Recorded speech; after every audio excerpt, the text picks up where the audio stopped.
Ngayon, buong linaw po natin mapakinggan ang aral niya. Amen po. Sino po yung pumunta dito, umuulan pa lang po? Sila nanay po, no? Praise God po, di ba po? Na kahit umuulan, sumugod pa rin po sila nanay para po sa karangalan po ng Panginoon. Amen po, di ba po? Praise God po. Ganun po talaga yung mga kapatid sa Panginoon. Kasi po, pag tayo po ay patuloy na nagsisikap sa paglapit po sa ating Panginoon, na wala pong makakapagpigil po sa atin, wala pong hindrances, wala pong anumang sabihin po natin na gawing harang man ang kaaway sa atin, hindi po tayo papipigil. Alam niyo po, yun po talaga ang Kristiyano. Amen po. Amen. Ang totoong Kristiyano, sumusugod po patungo sa Panginoon kahit anumang bagay ang iharang sa kayo ng kaaway. Amen. Hindi mapipigilan yan. Amen po. Ganun po ganun po ang mga anak ng Diyos. Kaya nga po, pamamagatan po natin itong pag-aaralan po natin, what salvation are you looking for? Amen po. Ano po ba yung kaligtasan na hinahanap po natin? Katulad po ng tinanong ko po sa inyo kanina, kung meron po bang pumunta na dito kahit umuulan, kasi yun po mismo talaga ang salvation. Pag alam mo kung gaano kahalaga yung value ng salvation sa buhay mo, kapatid, hindi ka mapipigilan kahit sino mo humarang sa iyo. Amen po.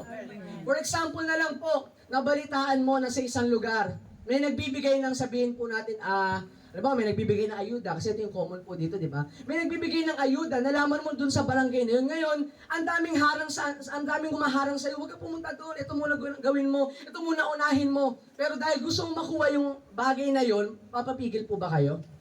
Hindi po, di ba? Praise God. Kasi blessing na yun eh. Bakit ko pa papalipasin, di ba po? Ganun din po sa Panginoon. Na ang salvation po, hindi po pinagliliban yan. Amen po. Amen. Na ang salvation po, hindi po pinagpapalit yan. Amen. Na ang salvation po, yan po yung bagay na patuloy po natin inaasam po sa bawat buhay po natin. So, sabi po dito, four most crucial things to understand about salvation. 4 na bagay po na kailangan po natin maunawaan pagdating sa salvation. Una po, the basis of salvation is grace. Ang basihan po ng salvation ay ang habag po ng Panginoon. Pangalawa po, the instrument of salvation is faith. Ang kasangkapan naman po ng kaligtasan ay ang pananampalataya po natin. Pangatlo po, ang resulta ng salvation ay ang mabubuti po nating gawa. The result of salvation is our good works. At ang pang-apat po, the confidence of salvation is that what God started, He will finish. Amen po. Na kumpiyansa tayo na kung ano yung mabuting bagay na pinasimulan po sa atin ng Panginoon, katulad po na sabi niya sa kanyang salita, ay kanyang tatapusin po. Amen po. Kaya po tandaan po natin na ang pinakabasihan po na salvation po natin ay yung habag ng Panginoon, na ang kasangkapan po natin ay yung pananampalataya, na ang resulta ng ating kaligtasan ay yung mabubuting gawa po natin, at ang pang-apat naman po, kumpiyansa po tayo na yung salvation na pinasimulan sa iyo ng Diyos ay kanyang tatapusin. Amen po. Amen. Kaya po itong 4 na bagay na to, dapat po maintindihan po natin na hindi lamang po na sa mabubuting gawa po lamang, sa faith lamang po, sa grace lamang po, hindi po, sama-sama po yan.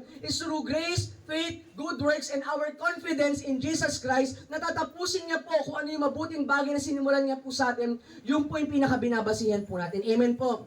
Yun po yung salvation. Na ang habag ng Panginoon, yan po yung pinakabasihan po natin, na kailangan may panampalataya po tayo para po matuloy na ma-maintain yung salvation sa buhay po natin. Na kapag naligtas ka na, nandun na po yung mabubuting gawa natin. Amen po. Na pag may salvation ka na, nandun na yung sipag mo na umaten ng church. Amen po. Kahit po umuulan, di ba po, sumusugod tayo, na kahit bumabagyo, kahit sabihin natin signal number 10 pa yan para sa Panginoon, susuungin mo yan. Amen po. Kasi po ganun po talaga yung gahalaga, yung salvation po sa bawat buhay natin. At confident tayo sa mga mabubuting gawa po natin, na sa paggawa po natin sa ating Panginoon, dahil ligtas na po tayo, ang Panginoon naman po ng patuloy na magtatapos kung ano yung magandang bagay na pinasimulan niya po sa atin. Sabi po dito, salvation has been received, but is it being maintained? Alam niyo po mga kapatid sa Panginoon, totoo po na lahat po tayo naligtas na. Amen po. Sino po naniniwala dito na ligtas na po siya? Yeah, praise God po. Lahat po tayo. Huwag po kayo mag-alinlangan. Maging proud po kayo na sabihin na ako, niligtas na ako ng Panginoon. Amen. Kasi kung di ka niligtas ng Lord, wala ka dito ngayon. Na baka ngayon, ang ginagawa mo ngayon, syempre, di ba, maulan, malamig, di ba? Ang sarap mahiga sa bahay, matulog, di ba po? Manood ng TV, kumain ng anumang masarap na pagkain habang umuulan, di ba po? Pero hindi, nandito ka ngayon kapatid, and it is an evidence na mahalaga sa iyo ang kaligtasan. Amen po? Amen. Na mahalaga sa iyo ang Panginoong Jesucristo. Kaya nga po sabi dito, salvation has been received, but is it being maintained? Kailangan po i-maintain po natin ang kaligtasan po natin. Kasi yes, mga kapatid, na naligtas po tayo, tayo. Pero kung minsan po kasi may mga bagay sa buhay po natin na nagpapalayo po sa atin dun sa kaligtasan na binigay po sa atin ng Lord. Yes, ang kaligtasan hindi na po mawawala yan. Isinet na po yan ng Lord. Halimbawa, for example, nandito tayo. Yung salvation, inilagay na yan dito ng Panginoon. Hindi na mawawala yan. Naka-reserve na yung spot na yan. Naka-reserve na yung slot na yan para sa'yo. Amen. Sabihin mo, naka-reserve na para sa akin. Naka-reserve na para sa akin. Naka-reserve na yan para sa'yo. But the problem is, mga kapatid, sa Panginoon, yung slot na yung kuminsan, lumalabas tayo. Lumalabas po tayo. Pero ibig ba sabihin tinanggal na Lord yung salvation niya? No, mga kapatid. Nandun pa rin po yung space po, yung slot po natin sa salvation. Nandun pa rin yan. The only thing that we should do is bumalik po tayo doon sa bagay niyo. We must maintain. Kaya nga po mga kapatid, ang tanong dito, can you lose salvation? Yes or no? Ano po sa tingin niyo? Kaya mawawala po kaya ang salvation? No po, di ba po? Hindi na po mawawala ang salvation. Pero kung tatanungin po, tayo po kaya, mawawala po kaya tayo sa salvation? The answer is probably yes. There is an option po. Kasi kung tayo po mismo, ilalayo po natin yung buhay po natin sa kaligtasan ibinigay po sa atin ng Panginoon, yes, salvation can be lost. Pero don't worry mga kapatid sa Panginoon, nandun pa rin po yun. Kaya ang kailangan lamang po, balik po tayo sa Panginoon, patuloy po tayo mag-umalab. Kung feeling mo sa sarili mo, parang nalalayo ka na sa Panginoon, pilitin mo pa rin makabalik. Dahil ang Diyos na ito, nandiyan pa rin po yung salvation niya para po sa atin. Kaya nga po sabi dito, salvation is not something we can just disregard. So hindi porkit alam po natin na ligtas na po tayo, pwede na po natin baliwalain po yung bagay na yun. Kaya nga po mga kapatid, sabi po dito, perhaps the most important thing that many Christians should focus is their salvation. Yung pinakakailangan mong fokusan is yung salvation mo. Amen. Yung pinakakailangan pagtuunan ng pansin is yung salvation mo. Kasi sa panahon po natin ngayon bilang mga Kristiyano, yung salvation po is sabihin po natin is na-underrate na po natin. Kung ano po na-underrate, kung baga nawawalan po ng halaga yung kaligtasan na binigay po sa atin ng panahon. Sa punto na kung saan na willing na ready na po tayo ipagpalit yung anumang bagay po sa buhay po natin, alang-alang po doon sa salvation. Alam niyo po ba mga kapatid sa Panginoon? Ito napakinggan ko lang din po. Alam niyo po ba na ang mga anghel sa kalangitan ay naiinggit po sa bawat isa po sa inyo? Amen. Bawat isa po sa mga anghel sa kalangitan, yung mga banal na anghel na sa kalangitan, naiinggit po yan sa bawat isa po sa atin. Tignan mo yung katabi mo. Naiinggit ang mga anghel sa langit dyan sa katabi mo, sa iyo mismo. Bakit? Alam niyo po kung bakit? Yes, they are holy. Yes, nasa kalangitan sila. Ang mga anghel sila, nasa langit sila. Pero alam niyo po ba kung ano po yung wala sa kanila na meron sa atin? Tayo po tinawag ng Panginoon na mga sons and daughters of our Lord Jesus Christ. Tayo po yung mga anak ng Panginoon. At yung title na yon, wala po yung mga anghel nun. Kaya nga po mga kapatid sa Panginoon. Kaya nga po pag tayo lumalayo po tayo sa kaligtasan na binigay sa atin ng Panginoon, ipinagpapalit mo yung napakahalagang title na yun na binigay sa iyo ng Lord. Kaya huwag mo ipagpalit yun. Sabi mo sa katabi, huwag mo ipagpapalit yun. Huwag mo ipagpapalit yun. Kasi yung title na binigay sa iyo ng Panginoon, napakahalaga niya na kahit mismo mga anghel sa langit, kahit si Archangel Miguel o si Archangel, sabihin po natin si Gabriel, alam niyo po, kahit po sila naiinggit. Bakit? Kasi alam nila na sila mismo mga anghel ay nakapailalim sila sa mga anak ng Diyos. Amen po. Kaya pag sinabi mo, in the name of Jesus, ikaw kapahamakan, huwag kang lumapit sa akin, ang mga anghel inuutusan mo na palayuin yung mga kapahamakan na yon. Pag sinabi mo, in Jesus' name, spirito ng karamdaman, lumayas ka sa katawan ko, ang mga anghel sa kalangitan ay kumikilos para tanggalin anuman yung karamdaman na yon. Para kumilos sa mga armies sa kalangitan para lamang po ilayo tayo sa mga bagay. Imagine that. Kaya nga po, wag po natin babaliwalain yung salvation na binigay po sa atin ng Panginoon. Amen. This is divine fear we are talking about. Many Christians have been complacent when it comes to salvation. Kuminsan po talaga nakakalimutan po natin. Maybe because na marami po tayong bagay na pinagkakaabalan sa mundo. Pero tandaan po natin, sabi po sa Matthew chapter 10 verse 28, sabi po dito, do not fear those who kill the body, but cannot kill the soul. Rather, fear Him who can destroy both soul and body in hell. Huwag mong katakutan yung pumapatay ng laman. Katakutan mo ay yung pumapatay ng kaluluwa mo at ng laman mo tungo sa impyerno po. Ano po sinasabi ko po dito? Because if we disregard our salvation, pag binaliwala mo yung kaligtasan mo mga kapatid sa Panginoon, para ikaw mismo, hinahayaan mo na yung katawan mo, yung kaluluwa mo, ay mapunta sa impyerno. Because if there is no salvation, there is only destruction. Amen po. Amen. Pag walang kaligtasan, meron lamang kapahamakan. Kaya po mga kapatid sa Panginoon, huwag mong katakutan yung pumapatay lamang na laman. Ano po ba ibig ko sabihin po dito? Sometimes natatakot tayo when it comes pagdating po sa ating mga financial. Amen po. Natatakot tayo sa kakainin natin, sa iinumin natin, sa daramitin natin, sa tatahanan natin, sa plano sa mga pangarap po natin, sa mga bagay na gusto natin makamit, sa kalagayan ng buhay po natin na ngayon, sa status ng buhay po natin ngayon,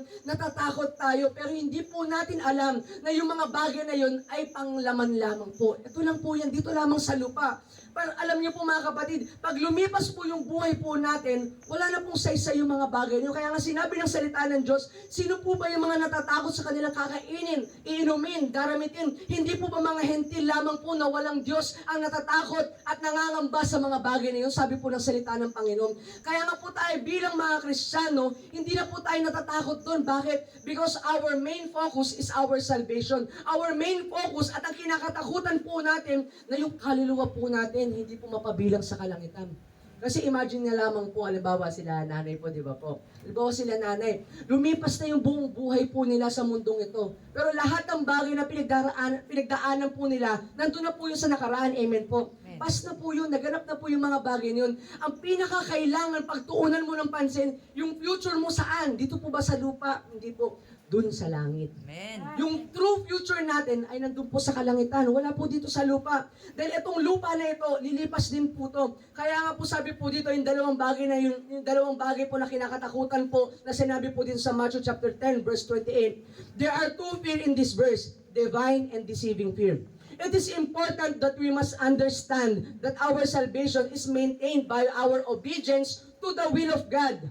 No, we did not earn salvation, but we must live to maintain it. We must live as led by our spirit as it is in unity with the Spirit of God. Ibig sabihin po na yung pagsunod po natin sa Panginoon, yung obedience po natin, yung po yung pinakamahalaga. Kaya nga po wag po natin hahayaan na mawala po sa atin yung bagay na yun. Unahin mo kapatid, yung kaligtasan mo rather than anything else sa mundong to. Amen po. Amen. Sabi po dito, many Christians has false info on what kind of Savior Jesus is. Alam niyo po, marami po ditong haka-haka po kung ano po ba si Jesus po sa buhay po natin.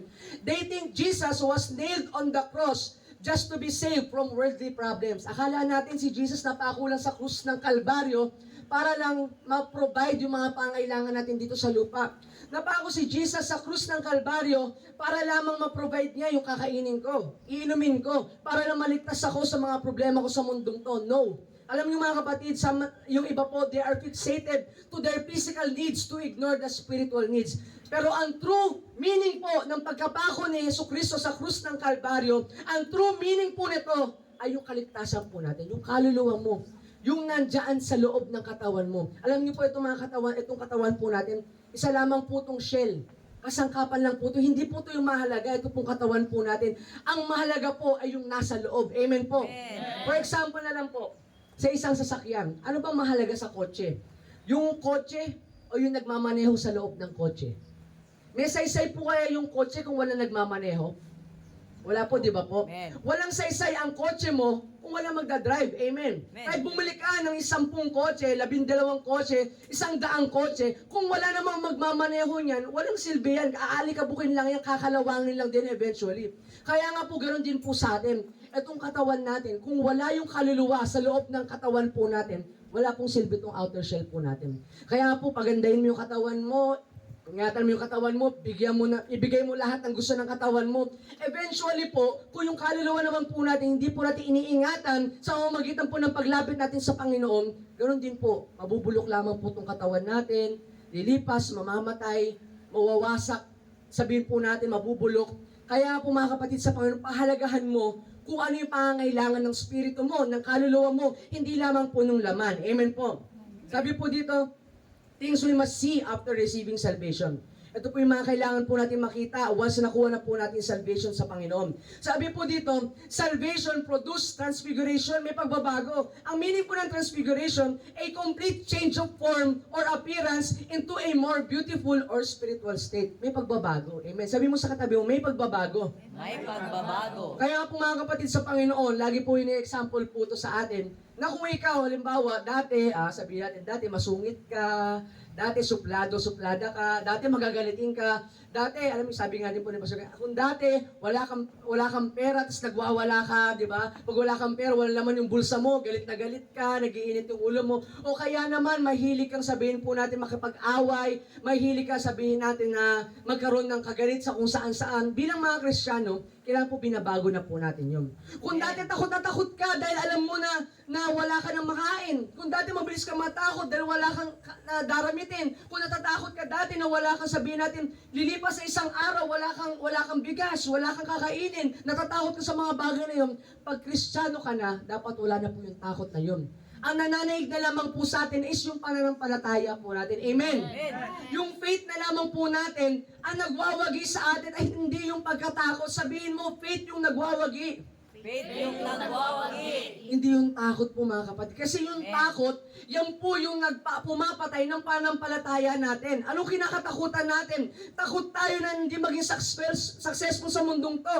Takot tayo na hindi natin makamit yung mga pangangailangan natin. Takot tayo sa mga ganitong bagay. Pero dahil Kristiyano ka na at alam mong naligtas ka na, dapat wala na po yung takot na yun. Amen. Amen. Sabi po dito, sapagkat nahayag na ang kagandahang loob ng Diyos na nagdudulot sa atin ng kaligtasan. Ito ang nagtuturo sa atin upang talikuran ang makamundong pamumuhay at damdaming makalaman. At upang makapamuhay tayo ngayon ng may pagpipigil, matuwid at karapat-dapat sa Diyos. Salvation will transfigure us to live a life worthy to God, which is almost impossible in flesh. Kaya nga po sinabing transfiguring, it is a complete change into a more spiritual state.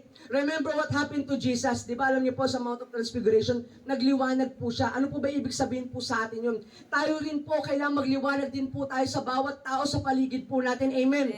Kaya po mga kapatid sa Panginoon, pag sinabi po mga Kristiyano ng transfigured, ibig sabihin po, namumuhay na po tayo, lumalakad na po tayo sa Espiritu ng Panginoon. Amen.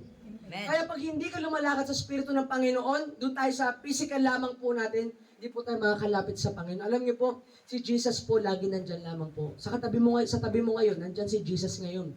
Diyan sa mismong kaloob-looban mo, nandyan si Jesus sumasayo. Dito sa kalagitnaan niya, si Jesus yun nandito po ngayon at nakikita niya po tayong lahat. At alam niyo po, si Jesus na ito, nandyan po yan at makikita at mararamdaman lamang po natin siya kung nandun po tayo sa spiritual state po natin. Na kung saan yung spiritual senses po natin bukas. Yung pakiramdam mo, nananampalataya ka na Jesus is with us, nananampalataya ka na si Jesus yung sasagot ng lahat ng katanungan mo, lahat ng pangangailangan mo, nananampalataya ka na si Jesus yung patuloy na magliligtas sa'yo, yun po yung spiritual states po, hindi yung physical lang.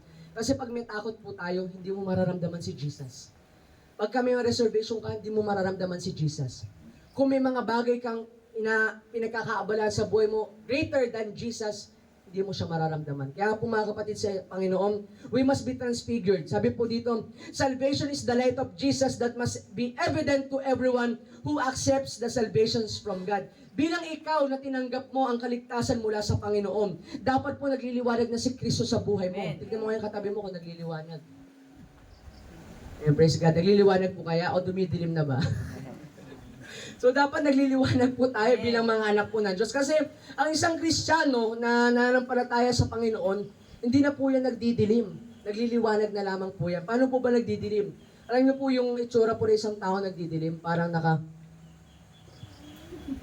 o kaya, lagi nakagano po, nakasamangot, parang feeling mo, pasan-pasan niya yung buong daigdig sa likuran niya. Nakakita na po kayo ng ganon? Di ba po yung tao na parang pasan niya lahat ng problema. Naku po, wala na akong pambayad. Parating na yung mga babayarin ko. Naku po, nandyan na po yung mga bagay na umahabol sa mga babayarin, di ba? Alam niyo po ako, lagi ko po nakikita sa bahay po yan eh. Pero alam niyo po, sinasabi ko sa sarili ko pa rin, kailangan po magliwanag pa rin si Kristo sa bawat buhay po ng bawat isa. Amen po. Amen. Na kahit sabihin po natin, nandun po tayo sa times of darkness, ikaw bilang mga receiver ng salvation ng Panginoon, dapat nagliliwanag ka. Amen. Amen. Sabihin mo sa katabi mo, magliwanag ka. Magliwanag ka. Kasi po pag nagliliwanag po tayo, nandun po lumilinaw po yung paningin po natin. Nagliliwanag po yung mga paningin po natin sa spiritual. Kaya po sabi sa Matthew chapter 5 verse 16, gayon din naman dapat inyong pagliwanagin ang inyong mga ilaw sa harap ng mga tao upang makita nila ang inyong mabubuting gawa at papurihin ang inyong Ama na nasa langit. Amen po.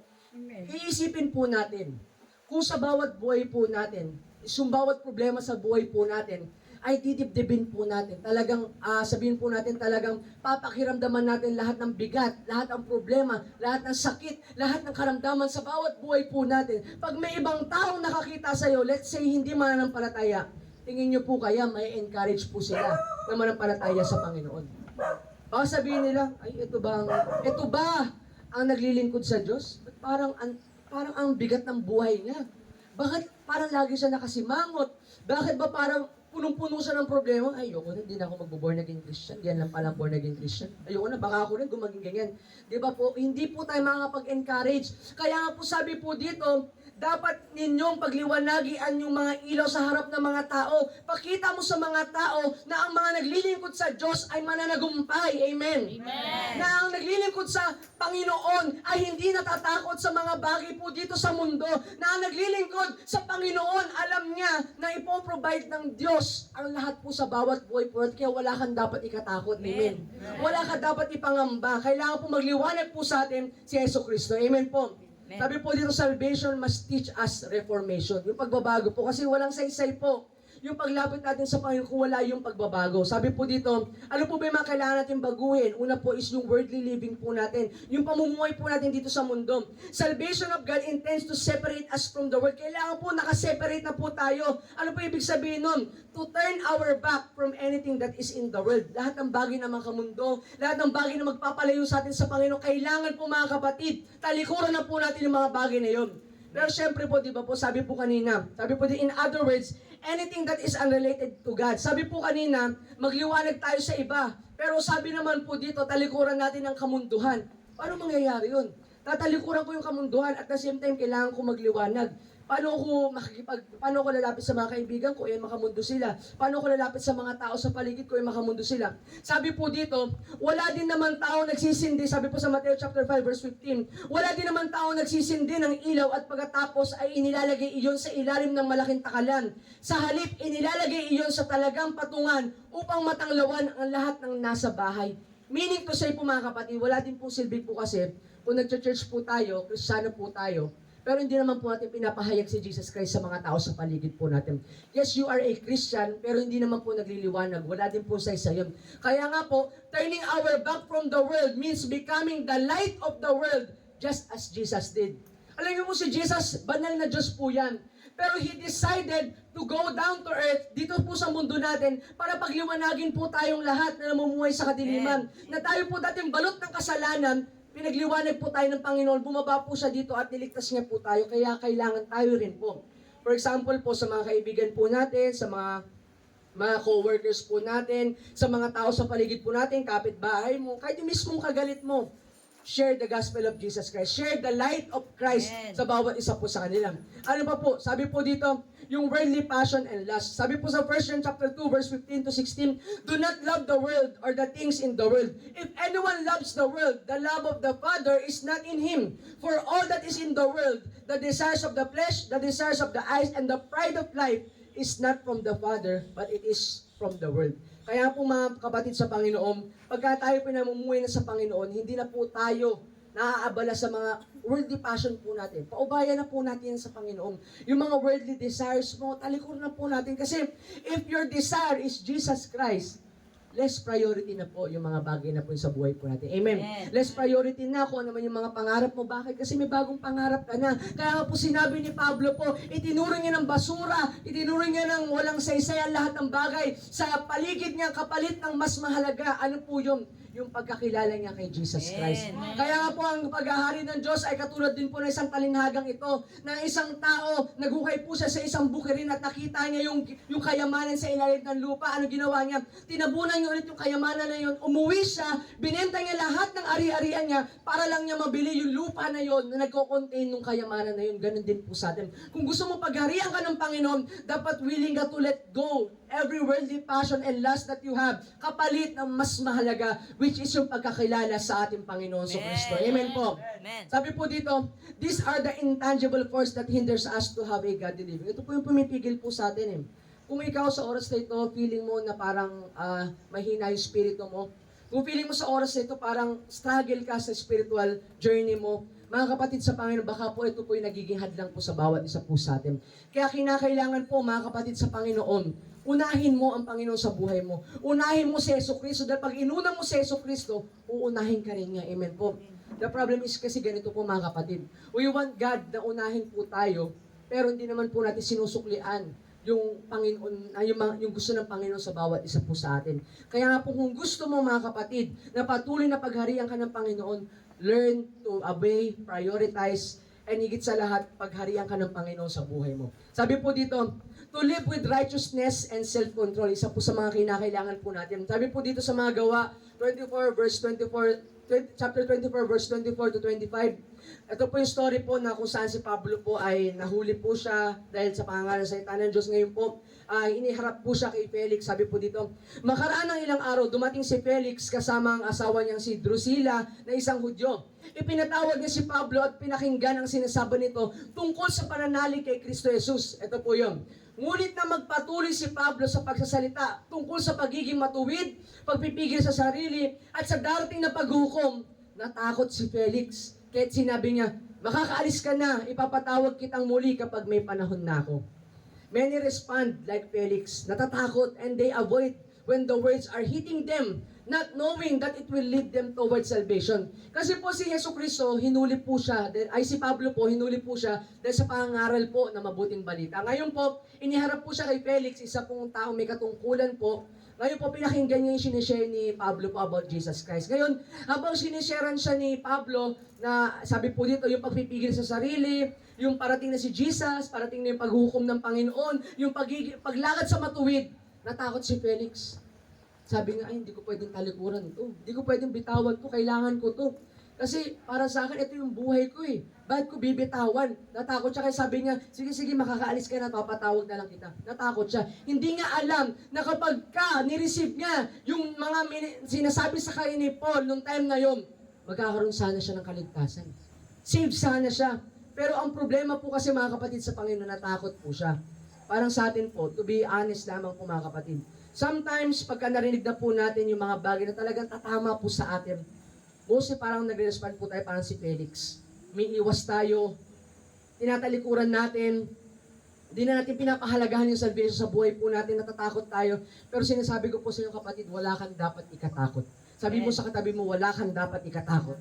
Wala kang dapat ikatakot. Sapagkat ang taong natatakot, ayan po yung tao na walang pananampalataya sa Panginoon. Sabi ng salita ng Diyos, there is no fear in love. Pagka nandyan ang Panginoon sa buhay mo, ang naghahari sa iyo, yung pag-ibig mo kay Jesucristo. Amen. Sino po dito ang nagmamahal kay Jesucristo? Praise God, hallelujah. Lahat nagmamahal po tayo kay Kristo. Kaya kung nagmamahal ka kay Jesus Christ, wala na dapat takot sa puso mo. Hindi ka natakot na i-let go anumang bagay na meron ka. Hindi ka natatakot na unahin ng Panginoon sa buhay because you know na mas greater yung pag-ibig ng Diyos na nasa iyo kesa yung pag-ibig mo sa anumang bagay po dito sa mundo. Praise God. Sabi po dito, righteousness and self-control are vital traits to a Christian. To practice righteousness is to practice self-control. Salvation through faith can produce righteousness to have better control over one's self-avoiding sin. Kaya nga po mamuhay po tayo ng matuwid. Nang sa gayon, magkaroon po tayo ng pagpipigil sa ating mga sarili upang makapamuhay po tayo ng matuwid sa ating Panginoong Jesucristo. Sabi po dito, Romans chapter 1 verse 17, sapagkat ipinapakita ng magandang balita kung paano ginagawang matuwid ng Diyos ang isang tao at ito ay sa pamamagitan ng pananampalataya buhat sa simula hanggang sa wakas. Pananampalataya buhat sa simula hanggang sa wakas. Tulad ng sinasabi sa kasulatan, ang itinuring na matuwid ng Diyos sa pamamagitan ng pananampalataya ay mabubuhay. Kaya po kailangan mga kapatid, manaig sa'yo yung pananampalataya mo at hindi yung takot. Amen? Amen. After receiving salvation, we must learn to turn our back from worldly lifestyle and passion to live righteously with self-control till the day we've been hoping for. Ano ba yung araw na inaasam-asam po natin? Ito po yung araw ng pagbabalik po ng Panginoon. Number 2, salvation produces eagerness to His return. Excited ka eh. Excited ka sa pagbabalik ng Panginoon. Sino dito excited sa pagbabalik ni Jesus? Amen. Parang di naman po eh. Joke lang po. Pag excited po kayo, di ba po makikita mo, ano mo ba itsura ng isang tao excited? Talagang natutuwa yan. Yes Lord, yes, excited na ako Panginoon. Makakapunta na kami sa langit, praise God. Makakasama ka na namin Lord, yes Jesus. Na matagal ko inaasam Lord, kaya ako naglingkod simula pagkabata ako. Lord, dahil gusto ko na makasama kita. Yun po yung meron yung mga alagad eh. Kailangan po may ganun po tayong drive. That the reason, Lord, kaya ako tinahak tong landas na to ng paglilingkod. Na sa pagdating ng araw, maabot ko yung finish line na kung saan nandun ka, nag-aantay, nakabukas yung palad mo para i-welcome ako, Lord. Yun yung pinaka-inaasam-asam kong araw, Lord. Doon ako excited. Dapat po may ganun po tayo. Pinangarap na po ba natin bilang mga Kristiyano na, imagine mo na, try to imagine. Kung di mo pa na-imagine, imagine mo ngayon na you sacrifice everything sa buhay mo. Nagpakahirap ka. Pinersecute ka, pero nagpatuloy ka pa rin. Alang-alang lang dun sa image na pinakita sa'yo ng Panginoon na nandun siya, nakatayo, nakabukas yung palad, parang nagsasabi na, anak, sige, diretso ka lang, inaantay kita. Andito yung finish line mo. Nagkaroon po ba tayo ng excitement na, yes, Lord, nahirapan ako, nasaktan ako, pero it's all worth it, God, para lang makuha ko yung yakap mo pagdating ng araw. It's all worth it, God, na nahirapan ako. Worth it, God, na nasaktan ako. Worth it, God, na napagod ako. Worth it, God, na nakaranas ako ng maraming bagay just to feel your warm embrace. Amen. Maranasan ko lang, Lord, na pagdating ng araw, kasama mo ko dyan sa kaharian mo. Excited tayo. Alam niyo po ba, si Paul doon po siya excited. Nasabi niya, nagpupursige siya para pagdating ng araw, makasama niya ang Panginoon sa kanyang buhay. Kaya po sabi dito, after salvation, we must be expectant and prepared.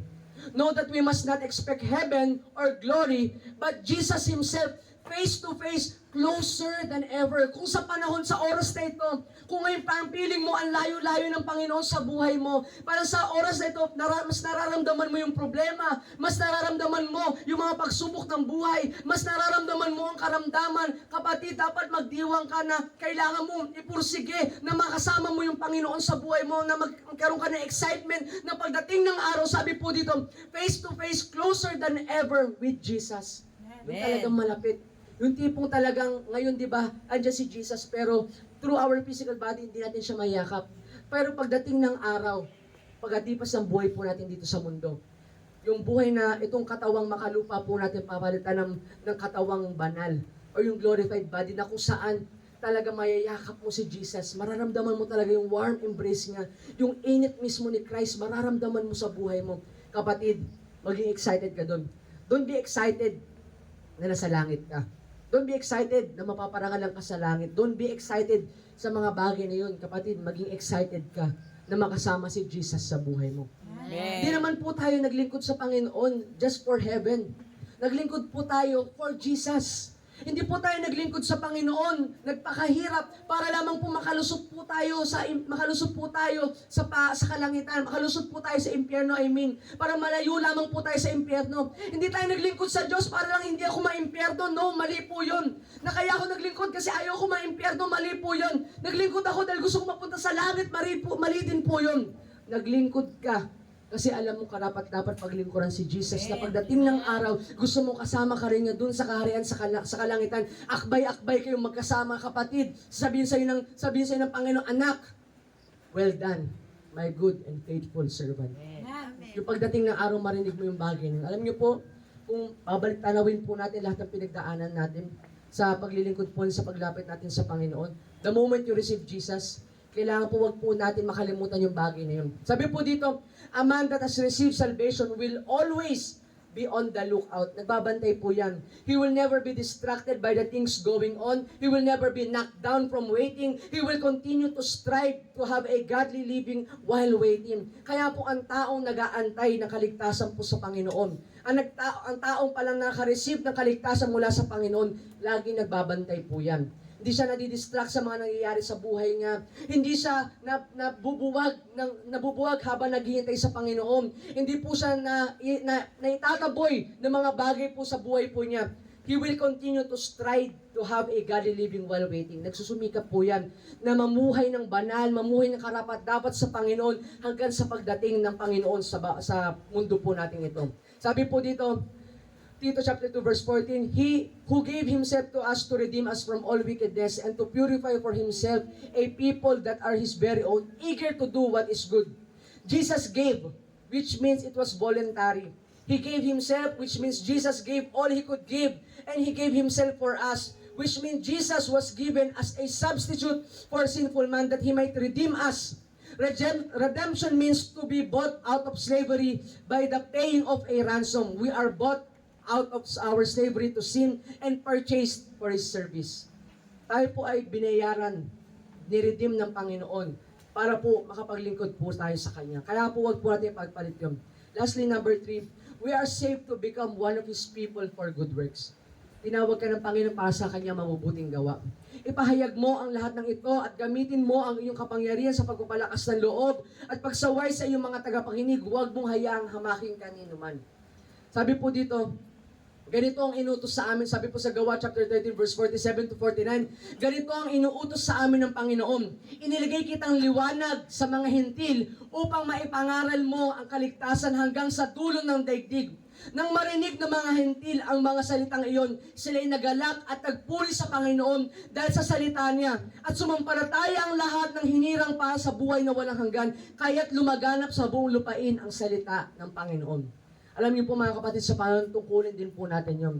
Kung meron ka man kakayanan na ipahayag ang salita ng Diyos sa maraming tao, or kaya sa mga kapitbahay mo, sa mga apo po natin, sa mga anak po natin, sabihin po natin sa mga tao sa paligid po natin, sa mga katrabaho mo, o kahit sino man, kapatid, sabi po dito, lumaganap po yung salita ng Panginoon nung ginampanan po nila yung inuutos sa kanilang Panginoon. Sabi po dito, inutos sa amin ng Panginoon, iniligay kitang liwanag sa mga hintil upang maipangaral mo ang kaligtasan hanggang sa dulo na yung daigdig. Iniligay ka ng Diyos sa kalagayan mo ngayon para ipahayag mo sa maraming tao yung kaligtasan ng Diyos sa buhay mo. Kaya nga po, we are saved to obey His given will for our sake.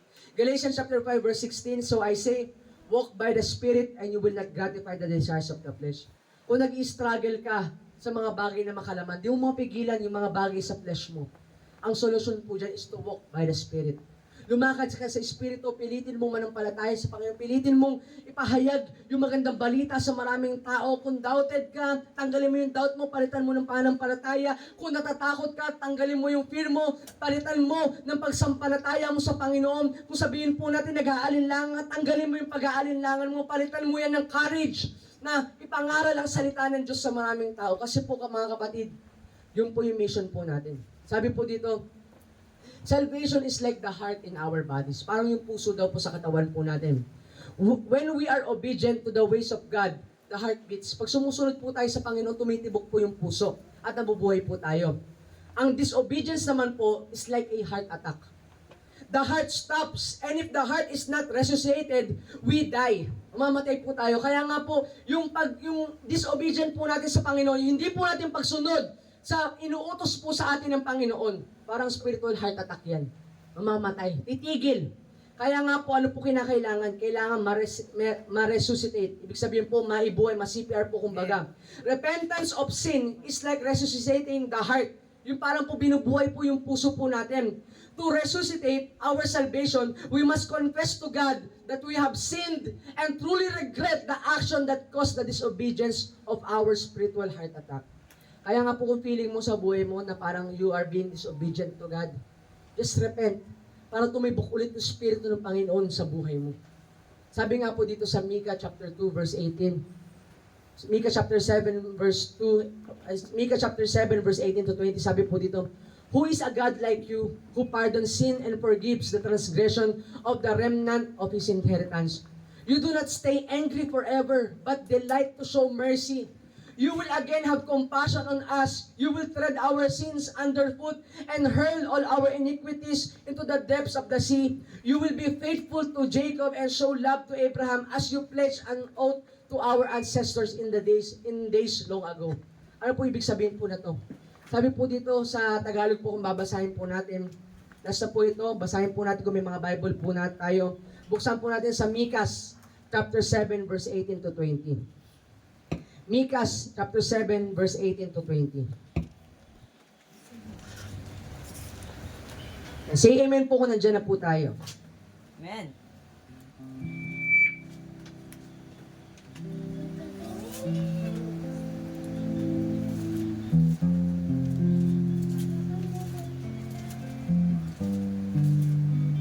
Micah chapter 7 verse 18 to 20. Sabi po dito,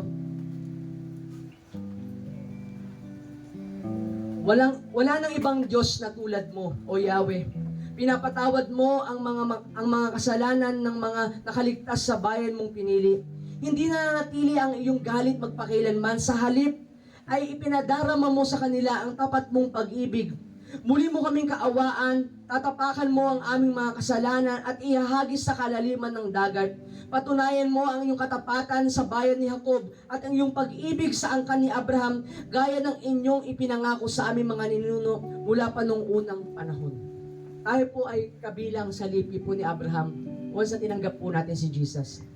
Mga kapatid, the gift of salvation does not automatically forgive us of sins committed in disobedience to God's will. We must go to Jesus, humble ourselves, confess our sins, repent of our evil doings, and do so with deep sincerity and ask to be forgiven. Mga kapatid sa Panginoon, yes, we are saved. Ligtas po tayo. Pero hindi po ibig sabihin po nun na porket ligtas na po tayo, lusot na po tayo sa mga kasalanan po natin, sa mga pag-disobedience po natin. When we sin, mga kapatid sa Panginoon, pag nagkakasala po tayo, learn to confess. Repent. Pagsisihan mo lahat ng kasalanan mo, iluhod mo sa Panginoon. Now, when was the last time that you repent to God with whole sincerity, not to the point na napaluhod ka, umiyak ka, sinabi mo, yes Lord, nagkasala ako. Lord, ayoko mawala yung salvation na binigay mo sa amin. When was the last time na iyak ka, Lord? Pinako ka sa krus, Lord eh. You suffer the pain na hindi dapat sa'yo, dapat para sa akin. Pero tiniis mo yun para lang maligtas ako. When was the last time na talagang yung salvation ang dumating sa'yo, the first time you received the salvation of God, parang feeling mo nanalo ka sa loto. Parang feeling mo nanalo ka na napakagandang premyo sa buhay mo. Kapatid, sabi po dito, we must go to Jesus, humble ourselves, confess our sins, repent from our evil doings. Magsisihan po natin. Kaya sa oras ito mga kapatid, inaniyak kitang tumayo. Patuloy na hanapin mo ang Diyos sa buhay mo. Seek Jesus. Hallelujah.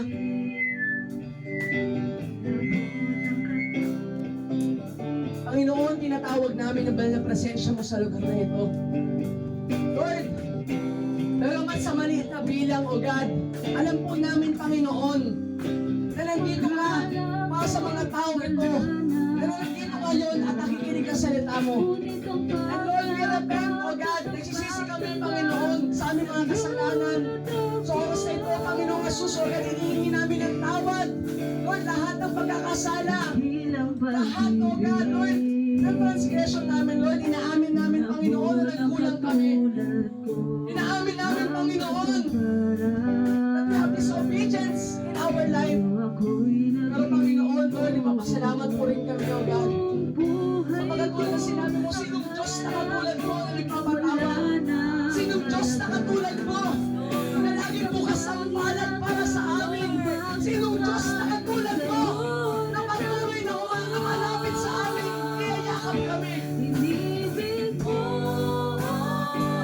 Maraming Panginoon. Though we are not worthy, and we know, oh God, that we will never be worthy, pero Panginoon, Ikaw yung lumapit, niyakap kami, inabot kami, minahal kami. Lord, maraming salamat po, oh God. At sa oras na ito, Panginoon, Manunumbaling sa ahalagaan po iyo. namin yung kaligtasan na binigay mo sa amin, oh God. Yes, oh God. Salamat po namin, Panginoon. Yes, Lord. Wala na walang masihigit sa kaligtasan na binigay mo sa amin, oh God. Lord, napakagandang regalo. Napakagandang regalo ng kaligtasan na ito, oh God. Nakalimutan namin, pero ngayon pinapaalala mo sa amin. Maraming salamat po, Panginoon. Thank you, Jesus. Napakabuti mong Diyos sa amin. Manunumbalik sa iyo, natagpuan ko ang pag-ibig mo. Panginoong Jesus, dakilang Diyos sa mga pangyarihan. Holy Spirit, Lord, patuloy po namin tinatawag ang presensya mo. Nagpapasalamat po kami, Panginoon, Lord. Lord, nakikita mo ang bawat puso ng mga anak mo, O God.